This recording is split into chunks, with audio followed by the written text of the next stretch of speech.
बड़ी खबर, कथावाचक साध्वी प्रेम बाईसा की संदिग्ध मौत का मामला, जिसमें आश्रम के बाहर मिले 2 अस्थालाइन की सीसी। अब देखिए बड़ी जानकारी आपको दे दें कि किस तरह से यहां प्रेम बाईसा को अस्थमा था, ये एक बड़ा प्रश्न चिन्ह बन गया है, क्योंकि जानकारी मिल रही है अब जब कार्रवाई हुई है तो उसमें अस्थालाइन की शीशी मिली है और उसी के साथ अस्थमा के मरीज जो कई बार डेक्सोना इंजेक्शन उनको दिया जाता है, इसकी भी बात कही जा रही है। डेक्सोना स्टेरॉइड है जो फेफड़ों की सूजन कम करता है, सांस की नालियों को खुलने में मदद करता है, ज्यादा मात्रा में हो सकता है ये घातक, ये भी बात आ रही है। देखिए ये जो दूसरी तस्वीर आपको दिखा रखे हैं, क्योंकि पहली तो उस कंपाउंडर की पिक्चर हमने दिखाई जिसकी वजह से कई सवाल और कई आरोप उस पर लगे। अब ये दूसरी तस्वीर जिसमें जिक्र किया जा रहा है कि यहाँ साध्वी प्रेम बाईसा जिनको अस्थमा था, ये बड़ा सवाल बन गया है क्योंकि आश्रम के बाहर से ये शीशी मिली है।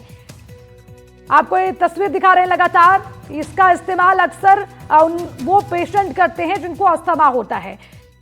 डेक्सोना स्टेरॉइड की शीशी, फेफड़ों की सूजन कम करना, सांस की नालियों को खोलने में मदद करना। हालांकि यह भी माना जाता है कि अगर इसे ज्यादा मात्रा में लिया जाए तो यह घातक भी हो सकता है। अब कथावाचक साध्वी प्रेम बाईसा की संदिग्ध मौत का मामला, जिसमें ये एक और तस्वीर सामने आ गई है। पोस्टमार्टम रिपोर्ट में इसका पता नहीं चल पाया, लेकिन इसको लेकर भी सवाल बरकरार है। अब सुशांत लगातार हमारे साथ जुड़े हुए हैं, एक बार फिर से उनका रुख करेंगे। अब सुशांत देखिए एक और पिक्चर अब सामने आ गई है, आश्रम के बाहर से एक शीशी मिली है जिसका इस्तेमाल अक्सर अस्थमा के पेशेंट करते हैं। अब इस एंगल को भी क्या साध्वी प्रेम बाईसा की तबीयत से, उनकी हालत से जोड़ा जा सकता है सुशांत? बिल्कुल, क्योंकि ये तो कहा जा रहा था कि जो कंपाउंडर था वो पिछले कुछ सालों से उनका ट्रीटमेंट कर रहा था। वो अगर उनको अस्थमा की दिक्कत थी या श्वास नली में किसी तरह की परेशानी थी, तो जिस तरह की तस्वीरें हम दिखा रहे हैं, ये अस्थमा से जुड़ी हुई दवा की तस्वीर इसी आश्रम के बाहर की बताई जा रही है। तो फिर क्या वो डेक्सोना इंजेक्शन पहले ले चुकी थी? अगर ले चुकी थी तो फिर इस बार डेक्सोना इंजेक्शन के सेवन से कैसे अचानक उनकी तबीयत बिगड़ी, ये भी एक बड़ा सवाल है। अभी शुरुआती तौर पर जो पता चल रहा है कि पोस्टमार्टम रिपोर्ट से कॉज ऑफ डेथ जो है वो साफ नहीं हो पाया, लेकिन बताया जा रहा है कि उनकी छोटी आंत, बड़ी आंत जो है उसमें लाल निशान पाए गए हैं, लेकिन ये क्या शरीर में किसी तरह का कोई केमिकल ऐसा गया जिससे उनकी डेथ हुई, क्या वो कोई जहरीला पदार्थ था, ये सारी पड़ताल एफएसएल रिपोर्ट के जांच के बाद ही साफ हो पाएगी। और जैसा कि मैं कह रहा था कि विसरा रिपोर्ट जो है उसकी भी जांच अभी आ जाए, उसके बाद तस्वीर साफ होगी। लेकिन ये तो है कि उनको श्वास की परेशानी पिछले कुछ समय से थी, और जिस तरीके से हम सुबह बात कर रहे थे उनके मामा से, वो भी बता रहे थे कि वो परिचित तो थे कंपाउंडर, लेकिन उनकी भूमिका जरूर सवालों के घेरे में है कि कैसे जब वो इंजेक्शन देते हैं और उसके बाद अचानक से उनकी तबीयत जो है साध्वी प्रेम बाईसा की खराब हो जाती है। लेकिन सुशांत अभी मामला और पेचीदा हो गया, क्योंकि अगर हम इसका जिक्र कर रखे हैं कि उन्हें इस तरह की कोई परेशानी थी, और जैसे कि ये कंपाउंडर की ओर से बताया भी गया है कि वो पहले भी इस तरह के इंजेक्शन का इस्तेमाल कर चुकी हैं, डेक्सोना का इंजेक्शन ले चुकी हैं, तो कहा जाता है कि अगर ओवरडोज हो जाए तो ये जान के लिए घातक भी हो सकता है। तो अब इसके बाद ये और मुश्किलें खड़ी हो गई हैं जांच टीम के लिए कि कैसे पता लगाएं।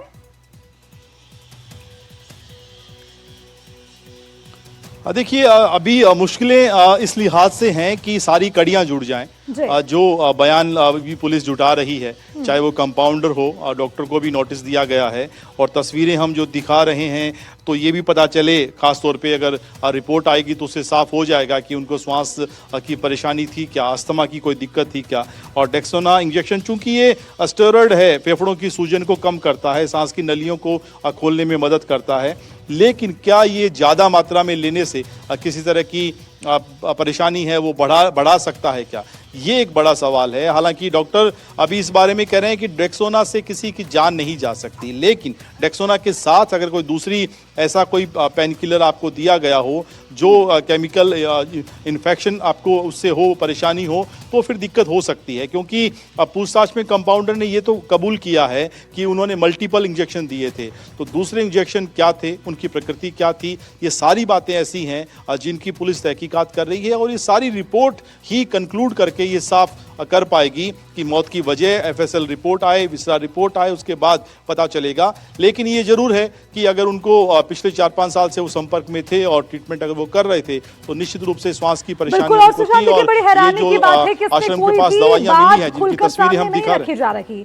सुशांत, जब हम इंजेक्शन का जिक्र कर रहे हैं तो उन्होंने सबसे पहले नॉर्मल इंजेक्शन लगाया है या बुखार फीवर था उसका इंजेक्शन लगाया, उसके बाद मल्टीपल इंजेक्शन का जिक्र इसमें किया गया। तो आखिर पूरी जानकारी पहले खुलकर क्यों नहीं दी गई, एक ये बड़ा सवाल। और सुशांत, दूसरी बात ये भी कि इतना बड़ा घटनाक्रम हो गया, जांच की जा रही है, क्या उनके जितने भी उनके साथ जो रहते थे या उनके आश्रम के जो लोग हैं कोई भी खुलकर आगे आने के लिए एक भी सदस्य सामने नहीं आया, या फिर जांच के दायरे के अनुसार ही आगे आकर बोला जाएगा? देखिए, अभी जो तमाम लोग हैं आश्रम से जुड़े हुए वो नहीं सामने आ रहे हैं। उनके पिता ने जरूर अपनी बात कही थी, उनकी तरफ से रिपोर्ट दर्ज करवाई गई और दर्ज रिपोर्ट में बताया गया कि कैसे इंजेक्शन के बाद ही जो है तबीयत बिगड़ी। तो सीधे सीधे उनका आरोप कंपाउंडर पर था। लेकिन आश्रम के भीतर क्या चल रहा था इसको लेकर कई तरह के सवाल हैं। आश्रम में अभी यहाँ पर बात करने के लिए कोई नहीं है और जो आश्रम में रहने वाले तमाम लोग हैं वो भी कैमरे के सामने नहीं आ रहे। पुलिस का जो जांच का दायरा है उस दायरे में जरूर वो आएंगे और उनसे बात होगी, पिता से बात होगी, आश्रम में रहने वाले तमाम लोगों से बात होगी, कंपाउंडर से पूछताछ चल रही है। लेकिन सारी कड़ियां जब जुड़ जाएंगी तब ये साफ होगा कि इसी आश्रम में ऐसी क्या वजह रही जिसकी वजह से साध्वी प्रेम बाईसा की जान चली गई। लिहाजा थोड़ा इंतजार अभी करना होगा, लेकिन एक के बाद एक जो कड़ियां हैं वो धीरे धीरे पुलिस उनको जोड़ने की कवायद में जुटी। ठीक है सुशांत, आप हमारे साथ बने रहिए, मैं और आगे आपसे कुछ और सवाल लूंगी, उसकी भी जानकारी। लेकिन उससे पहले ये 3 तस्वीरें अपने दर्शकों को हम दिखाना चाहेंगे जिसमें ये बड़ी तस्वीर इस मामले से जुड़ी हुई आस्था लाइन जिसका हम जिक्र कर रहे हैं, आस्था लाइन की शीशी का राज क्या है, ये प्रश्न चिन्ह इसलिए बन गया क्योंकि आश्रम के बाहर से शीशी पाई गई है। उसी के साथ दूसरी जो बड़ी तस्वीर है वो है एफआईआर की कॉपी जिसमें चौंकाने वाले खुलासे हुए हैं। उसके अलावा तीसरी तस्वीर कंपाउंडर का कबूलनामा, ये बड़ी जानकारी आपको दे रहे हैं। कबूलनामा इस बात को लेकर कि पहले एक नॉर्मल इंजेक्शन की बात की जा रही थी, लेकिन अब यही कंपाउंडर मल्टीपल इंजेक्शन देने की बात कह रहा है, यानी कि एक से ज्यादा इंजेक्शन साध्वी प्रेम बाईसा को लगाए गए थे। और उसी के साथ कुछ और बड़ी चीजें हैं जो खुलकर सामने आ रही है। फिलहाल किसी भी चीज पर स्पष्ट रूप से कहना तब तक संभव नहीं है जब तक कोई रिपोर्ट नहीं आ जाती या इस बात को लेकर कोई आधिकारिक पुष्टि नहीं हो पाती। लेकिन ये सुशांत तमाम चीजें कहीं ना कहीं इस पूरे मामले को और पेचीदा बना रखी है, ये कहना गलत नहीं होगा, क्योंकि एक के बाद एक जब नई चीज मिल रही है, कोई नई तस्वीर सामने आ रही है, वो इस पूरे मामले के साथ इस मामले को और ज्यादा गंभीर और सुलझाने की बजाय उलझा रही है। ऐसा लगता है क्या सुशांत? बिल्कुल, मामला पेचीदा तो है। देखिए, आप एक साध्वी का अचानक इस तरीके से निधन हो जाना, जब वो 23 साल की उम्र उनकी है और वो लगातार कथा वाचन का काम कर रही थी जिसमें सबसे ज़्यादा काम बोलने का ही होता है। ऐसे में अचानक से उनकी तबीयत बिगड़ती है और वो इस दुनिया से चली जाती हैं। उसके बाद फिर आरोप प्रत्यारोप का दौर शुरू होता है, तो मामला पेचीदा तो है ही, क्योंकि इसकी कड़ियाँ एक साल पहले पिछले साल 2025 में जुलाई के उस वीडियो से भी जोड़कर देखी जा रही है जिसमें कुछ ऐसे 3 या 4 लोगों की गिरफ्तारी भी हुई थी जिन्होंने वो वीडियो बनाया था। हालांकि ये कहा गया कि वो साध्वी प्रेम बाईसा जब वहाँ पर आश्रम में दूसरे आश्रम में रहती थी तो वहाँ पर वो पढ़ाई के लिए या मॉनिटरिंग के लिए वहाँ पर सीसीटीवी रखा गया था और उसी का मिसयूज़ किया गया और उसी में कुछ एडिटेड करके वो वीडियो जारी किया गया और उसके बाद फिर अफवाहों का दौर शुरू हुआ और उसकी कड़ियाँ भी एक तरीके से पुलिस जोड़ने की या खंगालने की कोशिश कर रही है। तो बहुत सारे सवाल तो हैं। सवाल तो ये भी पूछा गया कि कैसे वीरमनाथ जो उनकी पत्नी थी उनका भी निधन हुआ, उनको भी एक तरीके से रहस्यमयी तरीके से, जैसा लोग कह रहे हैं यहाँ पे स्थानीय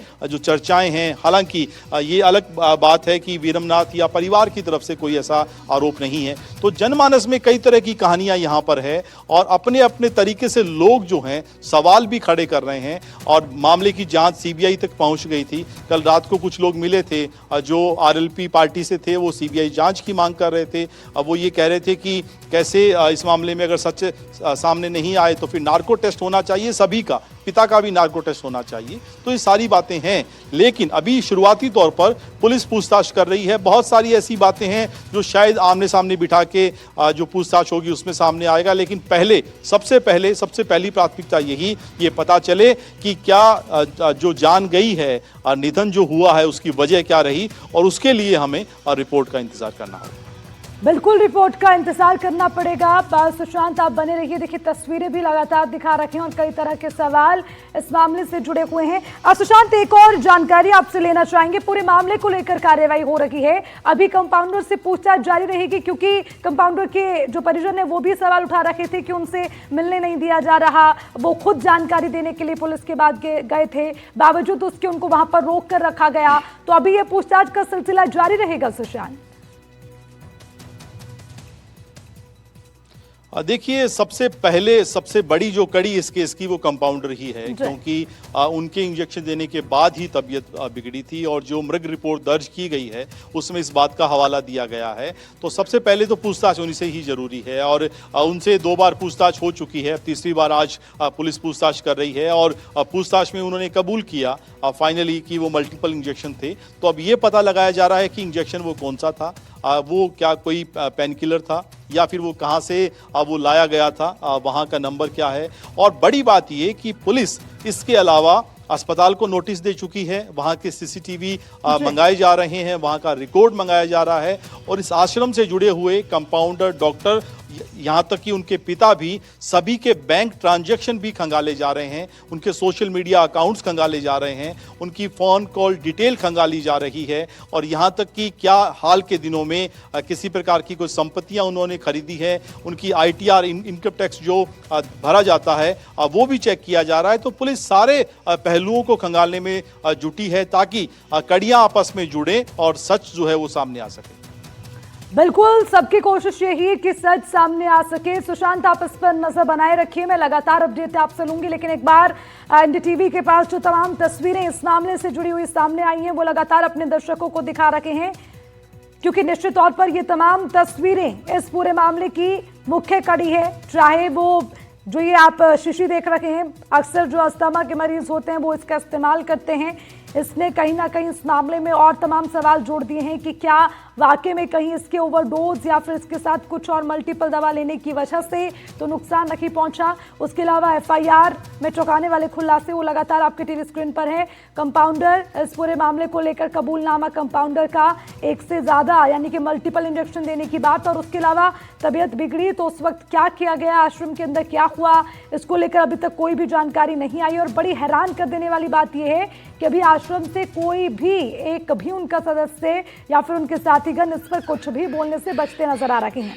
अब बड़ी बात यह कि जब जांच का दायरा आगे बढ़ेगा तो आश्रम के सदस्य भी इस जांच के दायरे में आएंगे, उनकी ओर से इस पर क्या कहना है ये भी देखना होगा, क्योंकि उनके जो पिछले समय का हालांकि एक वीडियो जिसका जिक्र, उसके अलावा उनकी ओर से किया गया पोस्ट या फिर वो लेटर उनकी तरफ से लिखा भी गया या नहीं, उसको लेकर भी जांच होनी है। हालांकि इस मामले को लेकर लगातार तमाम सवाल जुड़ रखे हैं, ये मामला तूल भी पकड़ता नजर आ रहा है, लेकिन बड़ी चुनौती यहाँ पर इस वक्त जांच टीम के लिए है, यानी कि SIT का जो गठन किया गया है उनके लिए हर चीज़ को बारीकी से देखना, और उसके अलावा जितने भी स्टेटमेंट दिए जा रखे हैं और तमाम चीज़ें जो आश्रम के अंदर या बाहर से मिल रही हैं, उन तमाम चीज़ों पर हर एंगल से जांच की जाएगी, क्योंकि बहुत ज़रूरी है ये समझना कि ये डेथ है या फिर इसके लिए कोई साजिश रची गई। तो लगातार NDTV की नजर इस पूरे मामले पर, और हमारे संवाददाता, हमारी टीम अलग अलग जगह पर पहुंचकर लोगों से बातचीत भी कर रही है। NDTV की टीम साध्वी प्रेम बाइसा के आश्रम के बाहर पहुंची है, और जहां से उनकी माता, चलिए अब डॉक्टर अशोक मिश्रा हमारे साथ जुड़ गए हैं, सीधा उनसे बात करेंगे। अशोक जी, आपका स्वागत है NDTV में। और सबसे पहले आपसे जानना चाहेंगे कि जो साध्वी प्रेम बाइसा का मामला है, इसमें जो प्रथम दृष्टि आपने देखा क्या था? देखिए, उसमें कोई इंजेक्शन की बात हो रही है जी, तो इंजेक्शन कौन सा है, डिटेल्स आप बताएंगे क्या? डेक्सोना बताया गया है जो मेरे को जानकारी मिली है। हेलो,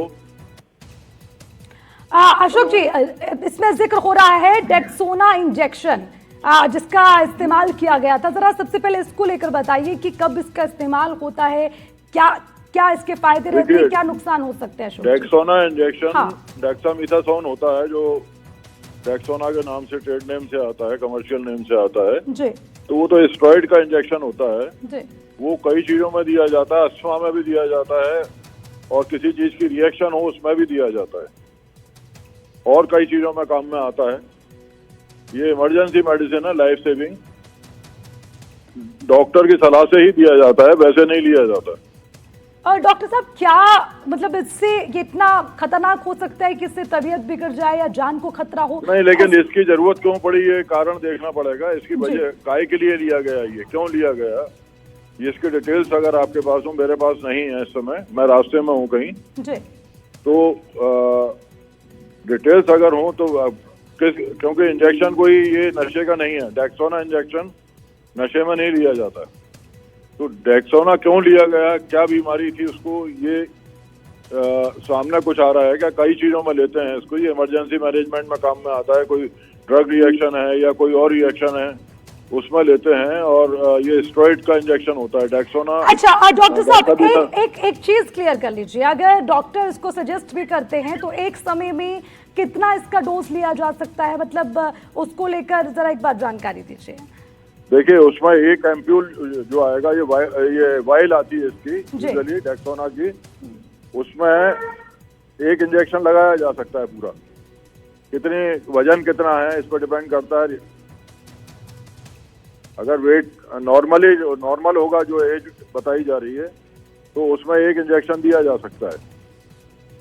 ठीक है अशोक जी, आपका ज्यादा समय न लेते हुए मैं एक और सवाल आपसे पूछना चाहूंगी अभी, क्योंकि ये डिटेल सामने नहीं आई है कि किन परिस्थितियों में इंजेक्शन दिया गया, लेकिन मैं आपसे जानना चाहूंगी कि क्या क्या कॉजेस हो सकते हैं जब इस इंजेक्शन के इस्तेमाल की जरूरत पड़ सकती है? देखिए, कॉमनली जो इस्तेमाल होता है, ड्रग रिएक्शन है, कोई किसी चीज की रिएक्शन हो गई है, एलर्जी किसी सीवियर हो रही है, उस कंडीशन में देते हैं, या किसी को अस्थमा का अटैक पड़ गया है तो उस कंडीशन में देते हैं।